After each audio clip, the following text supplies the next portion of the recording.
ನಮಸ್ತೆ ಸ್ನೇಹಿತರೆ, ಇವತ್ತು ನಾವು BA ಸಮಾಜಶಾಸ್ತ್ರದಲ್ಲಿ ಮಾತೃವಂಶೀಯ ಅವಿಭಕ್ತ ಕುಟುಂಬದ ಬಗ್ಗೆ ತಿಳ್ಕೊಳ್ಳುವ. ಈಗಾಗಲೇ ಅವಿಭಕ್ತ ಕುಟುಂಬದ ಪ್ರಕಾರಗಳನ್ನು ತಿಳ್ಕೊಂಡಿದ್ದೇವೆ. ಅದರಲ್ಲಿ ಒಂದು ಪಿತೃಪ್ರಧಾನ ಅವಿಭಕ್ತ ಕುಟುಂಬ ಹಾಗೆ ಮಾತೃಪ್ರಧಾನ ಅವಿಭಕ್ತ ಕುಟುಂಬವಾಗಿರುವಂಥದ್ದು. ಪಿತೃಪ್ರಧಾನ ಅವಿಭಕ್ತ ಕುಟುಂಬದ ಬಗ್ಗೆ ತಿಳ್ಕೊಂಡಿದ್ದೇವೆ.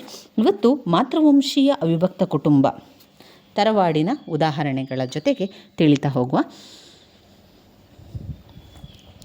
ದೇಶಾದ್ಯಂತ ಹೆಚ್ಚಿನ ಕಡೆಗಳಲ್ಲಿ ಪಿತೃಪ್ರಧಾನ ಅವಿಭಕ್ತ ಕುಟುಂಬಗಳೇ ಬಹುದೊಡ್ಡ ಸಂಖ್ಯೆಯಲ್ಲಿ ಕಾಣಬರುವಂಥದ್ದು. ಕೇರಳದ ನಾಯರ್ ಸಮುದಾಯದಲ್ಲಿ ಬಹುಕಾಲದವರೆಗೆ ಮಾತೃವಂಶೀಯ ಅವಿಭಕ್ತ ಕುಟುಂಬ ಪದ್ಧತಿ ಅಸ್ತಿತ್ವದಲ್ಲಿತ್ತು. ತರವಾಡು ಎಂದು ಪ್ರಸಿದ್ಧವಿರುವ ಈ ಒಂದು ಕುಟುಂಬ ವ್ಯವಸ್ಥೆಯನ್ನು ಮಾತೃಸ್ಥಾನೀಯ ಹಾಗೂ ಮಾತೃವಂಶೀಯ ಅವಿಭಕ್ತ ಕುಟುಂಬವೆಂಬುದಾಗಿ ಕರೆಯಬಹುದಾಗಿದೆ. ಈ ಮಾತೃವಂಶೀಯ ವ್ಯವಸ್ಥೆಯ ಪ್ರಮುಖ ಲಕ್ಷಣಗಳನ್ನು ನೋಡ್ತಾ ಹೋಗೋದಾದರೆ, ಮಾತೃಮೂಲದ ಕುಟುಂಬ. 2 ಕುಟುಂಬದ ಸದಸ್ಯತ್ವ.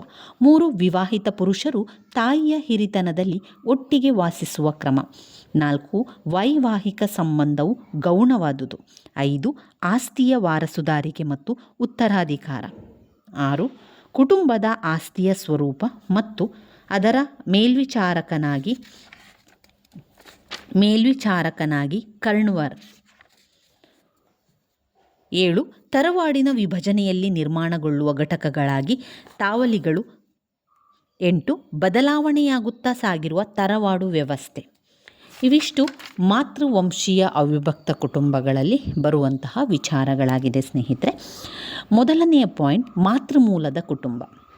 ಇಲ್ಲಿನ ಒಂದು ವಿಶೇಷತೆ ಅಂದರೆ, ವಿವಾಹವಾಗುವಂತಹ ಮಹಿಳೆಯು ತನ್ನ ತಾಯಿಯೊಂದಿಗೆ ವಾಸಿಸುತ್ತಾ ಅಲ್ಲಿಯೇ ಮಕ್ಕಳನ್ನು ಪ್ರಸವಿಸಿ ಅಲ್ಲಿಯೇ ಲಾಲನೆ ಪಾಲನೆ ಪೋಷಣೆಯನ್ನು ಮಾಡುತ್ತಾಳೆ. ಇದು ಮಾತೃಮೂಲದ ಕುಟುಂಬ. ತರವಾಡು ಕುಟುಂಬ ವ್ಯವಸ್ಥೆಯಲ್ಲಿ ಸದಸ್ಯರು ತಮ್ಮ ಕುಟುಂಬದ ಹಿರಿಯ ಮಹಿಳೆಯ ಮೂಲದಿಂದ ಗುರುತಿಸಿಕೊಳ್ಳುತ್ತಾರೆ ಮಾತೃಮೂಲ ಕುಟುಂಬದಲ್ಲಿ. ಇನ್ನು ಎರಡನೆಯ ಪಾಯಿಂಟ್ ಬಂದಾಗ, ಕುಟುಂಬದ ಸದಸ್ಯತ್ವ. ಇಲ್ಲಿ ಒಬ್ಬ ಹಿರಿಯ ಸ್ತ್ರೀ, ಆಕೆಯ ಗಂಡು ಮತ್ತು ಹೆಣ್ಣು ಮಕ್ಕಳು ಮತ್ತು ವಿವಾಹಿತ ಹೆಣ್ಣು ಮಕ್ಕಳು ಕೂಡ ಇರುತ್ತಾರೆ. ರಕ್ತ ಸಂಬಂಧದ ನೆಲೆಯಲ್ಲಿ ಇವರು ಒಂದಾಗಿರುವುದರಿಂದ ವೈವಾಹಿಕ ಸಂಬಂಧಗಳು ಇಲ್ಲಿ ಗೌಣ. ಅಂದರೆ ಒಬ್ಬ ವ್ಯಕ್ತಿಯ ಕಾಸ ಸಹೋದರಿಯರು ಮತ್ತು ಸಹೋದರರು ಹಾಗೂ ಆ ಸಹೋದರಿಯರ ಮಕ್ಕಳು, ಅಂತೆಯೇ ಆತನ ತಾಯಿಯ ಸಹೋದರರು ಮತ್ತು ಸಹೋದರಿಯರು ಎಲ್ಲ ಕೂಡ ಒಟ್ಟಿಗೆ ವಾಸಿಸುತ್ತಾರೆ. 3ನೇ ಪಾಯಿಂಟಲ್ಲಿ ಬಂದಾಗ, ವಿವಾಹಿತ ಪುರುಷರು ತಾಯಿಯ ಹಿರಿತನದಲ್ಲಿ ಒಟ್ಟಿಗೆ ವಾಸಿಸುವ ಕ್ರಮ. ಈ ಒಂದು ವ್ಯವಸ್ಥೆಯಲ್ಲಿ ಎದ್ದು ಕಾಣುವ ವಿಶೇಷ ಅಂತ ಹೇಳಿದರೆ, ವಿವಾಹಿತ ಪುರುಷ ಸದಸ್ಯರು ತಮ್ಮ ಹೆಂಡತಿಯರನ್ನು ತಾವು ವಾಸಿಸುವ ತಮ್ಮ ತಾಯಿಯ ಮನೆಗೆ ಕರೆತರುವುದಿಲ್ಲ. ಪತ್ನಿಯರೊಂದಿಗೆ ವಾಸಿಸಲು ಪ್ರತ್ಯೇಕ ಕುಟುಂಬವನ್ನು ಸ್ಥಾಪಿಸುವುದೂ ಇಲ್ಲ. ಆದರೆ ತಾವು ತಮ್ಮ ತಾಯಿಯ ಮನೆಯಲ್ಲಿಯೇ ಇದ್ದುಕೊಂಡು ಆಗಾಗ ಎಂಬಂತೆ ಮಾತ್ರ ತಮ್ಮ ಪತ್ನಿಯರ ಮನೆಗೆ ಪ್ರತಿಷ್ಠಿತ ಸಂದರ್ಶಕರಂತೆ ಹೋಗಿ ಬಂದು ಮಾಡುತ್ತಾರೆ. 4ನೇ ಪಾಯಿಂಟ್, ವೈವಾಹಿಕ ಸಂಬಂಧವು ಗೌಣವಾದುದು. ಇಲ್ಲಿ ವೈವಾಹಿಕ ಸಂಬಂಧವು ಮುಖ್ಯವಾಗಿದ್ದು, ವಿವಾಹದ ಕಾರಣದಿಂದ ಸ್ಥಾಪಿತವಾದ ಸಂಬಂಧದ ಪರಿಣಾಮವಾಗಿ ಯಾವುದೇ ವ್ಯಕ್ತಿ ಈ ಕುಟುಂಬದ ಮನೆಯಲ್ಲಿ ವಾಸಿಸುವುದಿಲ್ಲ. ನಾಯರ್ ಕನ್ಯೆಯೊಬ್ಬಳು ನಾಯರ್ ಪುರುಷನೊಂದಿಗೆ ಸಂಬಂಧ ಎಂದು ಕರೆಯಲಾಗುವ ಲೈಂಗಿಕ ಸಂಬಂಧವನ್ನು ಅಥವಾ ವೈವಾಹಿಕ ಸಂಬಂಧವನ್ನು ಹೊಂದಬಹುದಾಗಿರುವುದಲ್ಲದೆ, ನಂಬೂದಿರಿ ಬ್ರಾಹ್ಮಣ ಪುರುಷರೊಂದಿಗೆ ಕೂಡ ಅಂತಹದೇ ಸಂಬಂಧ ಹೊಂದಿರಬಹುದು. ದೇಶಾದ್ಯಂತ ಕಾಣಬರುವ ಪಿತೃಪ್ರಧಾನ ಕುಟುಂಬಕ್ಕೆ ಹೋಲಿಸಿದಾಗ ಇದರಲ್ಲಿ ಹೆಚ್ಚು ಶಿಥಿಲ ರೂಪದ ಲೈಂಗಿಕ ಸಂಬಂಧಗಳಿರುವುದು ಗೋಚರಕ್ಕೆ ಬರುತ್ತದೆ. 5ನೇ ಪಾಯಿಂಟ್ನಲ್ಲಿ ಆಸ್ತಿಯ ವಾರಸುದಾರಿಕೆ ಮತ್ತು ಉತ್ತರಾಧಿಕಾರ. ಡಾಕ್ಟರ್ ಕರ್ವೆ ಅವರು ಹೇಳುವಂತೆ, ಸ್ತ್ರೀಯರು ಇಲ್ಲಿ ಆಸ್ತಿಯ ವಾರಸುದಾರಿಕೆ ಮತ್ತು ಉತ್ತರಾಧಿಕಾರದ ಹಕ್ಕನ್ನು ಹೊಂದಿದ್ದಾರೆ ಎನ್ನುವುದಕ್ಕಿಂತ ಇವೆರಡರನ್ನು ಸ್ತ್ರೀಯರ ಮೂಲಕ ಗುರುತಿಸಲಾಗುತ್ತದೆ ಎಂಬುದು ಸೂಕ್ತ. 6ನೇ ಪಾಯಿಂಟ್ನಲ್ಲಿ ಕುಟುಂಬದ ಆಸ್ತಿಯ ಸ್ವರೂಪ ಮತ್ತು ಅದರ ಮೇಲ್ವಿಚಾರಕನಾಗಿ ಕರ್ಣವರ್. ತರವಾಡು ಕುಟುಂಬದ ಆಸ್ತಿ ಅವಿಭಜನೀಯವಾದುದು. ಅದು ಎಲ್ಲ ಸದಸ್ಯರಿಗೂ ಕೂಡ ಸೇರಿದ್ದು. ಆದರೆ ಯಾರೂ ಅದನ್ನು ವಿಭಜಿಸಿ ತಮ್ಮ ಪಾಲನ್ನು ಕೇಳುವಂತಿಲ್ಲ. ಅದನ್ನು ಅನುಭವಿಸುವ ಅಧಿಕಾರ ಮಾತ್ರ ಅವರದ್ದಾಗಿರುವುದು. ವಾಸ್ತವಿಕವಾಗಿ ಅದು ಜೀವನಾಂಶ ಹಕ್ಕು ಮಾತ್ರವಾಗಿದೆ. ಆದಾಗ್ಯೂ ತರವಾಡಿನ ಆಸ್ತಿಯನ್ನು ಸುರಕ್ಷಿತವಾಗಿರುವಂತೆ ನೋಡಿಕೊಳ್ಳುವ ಹಕ್ಕು ಮಾತ್ರ ಇಲ್ಲಿ ಪ್ರತಿಯೊಬ್ಬ ಸದಸ್ಯನಿಗೂ ಕೂಡ ಇರುವಂಥದ್ದು. ಕರ್ಣವರ್ ಮತ್ತು ಆತನ ಅಧಿಕಾರ ವ್ಯಾಪ್ತಿ. ಕುಟುಂಬದ ಹಿರಿಯ ಸ್ತ್ರೀ ಇಲ್ಲಿ ಯಜಮಾನಿಯಾಗಿದ್ದರೂ ಆಸ್ತಿಯ ವ್ಯವಹಾರಗಳನ್ನು ನೋಡಿಕೊಳ್ಳುವ ಹೊಣೆ ಕರ್ಣ್ವರ್ ಎಂದು ಕರೆಯಲ್ಪಡುವ ಕುಟುಂಬದ ಹಿರಿಯ ಪುರುಷ ವ್ಯಕ್ತಿಗಾಗಿರುತ್ತದೆ. ಆತನ ಪತ್ನಿಯನ್ನು ಅಮ್ಮಾಯಿ ಎಂದು ಕರೆಯುವ ಕ್ರಮ ಇದೆ. ಇಲ್ಲಂ ವ್ಯವಸ್ಥೆಯಲ್ಲಿ ಆಸ್ತಿಯ ನಿಯಮಗಳನ್ನು ಪಿತೃವಂಶೀಯ ವಾರಸುದಾರಿಕೆಯ ಕಾನೂನಿಗೆ ಅನುಸಾರವಾಗಿದ್ದರೆ, ತರವಾಡು ವ್ಯವಸ್ಥೆಯಲ್ಲಿ ಅವು ಮುರುಮಕಟ್ಟಾಯಂ ಎಂದು ಕರೆಯಲಾಗುವ ಮಾತೃವಂಶೀಯ ವಾರಸುದಾರಿಕೆಯ ಕಾನೂನಿಗೆ ಅನುಸಾರವಾಗಿದೆ. 7ನೇ ಪಾಯಿಂಟ್ನಲ್ಲಿ ತರವಾಡಿನ ವಿಭಜನೆಯಿಂದ ನಿರ್ಮಾಣಗೊಳ್ಳುವ ಘಟಕಗಳಾಗಿ ತಾವಲಿಗಳು. ತರವಾಡು ಗಾತ್ರದಲ್ಲಿ ಹಿಗ್ಗುತ್ತಾ ಬಂದಂತೆ ಅದರ ಉಸ್ತುವಾರಿ ಕಠಿಣವಾಗತೊಡಗುತ್ತದೆ ಮತ್ತು ಅದು ತಾವಲಿಗಳು ಎಂದು ಕರೆಯಲ್ಪಡುವ ಘಟಕಗಳಾಗಿ ವಿಭಜನೆಗೊಳ್ಳುವುದು. ತಾವಲಿ ಎಂಬುದು ಮತ್ತೆ ಪುನಃ ಒಬ್ಬ ಸ್ತ್ರೀ, ಆಕೆಯ ಮಕ್ಕಳು ಮತ್ತು ಆಕೆಯ ಮಾತೃವಂಶಕ್ಕೆ ಸೇರಿದ ಇತರ ವ್ಯಕ್ತಿಗಳನ್ನು ಒಳಗೊಂಡಿರುತ್ತದೆ. ತರವಾಡಿನಿಂದ ವಿಭಜನೆಗೊಂಡ ತಾವಲಿಗಳಿಗೂ ಸಮಾನವಾದ ಆಸ್ತಿಯ ಹಕ್ಕುಗಳಿರುತ್ತದೆ. ಅದಾಗಿ ಅವರು ತರವಾಡಿನೊಂದಿಗೆ ಹೊಂದಿರುವ ಬಂಧುತ್ವ ಸಂಬಂಧವನ್ನು ಉಳಿಸಿಕೊಳ್ಳುವರು.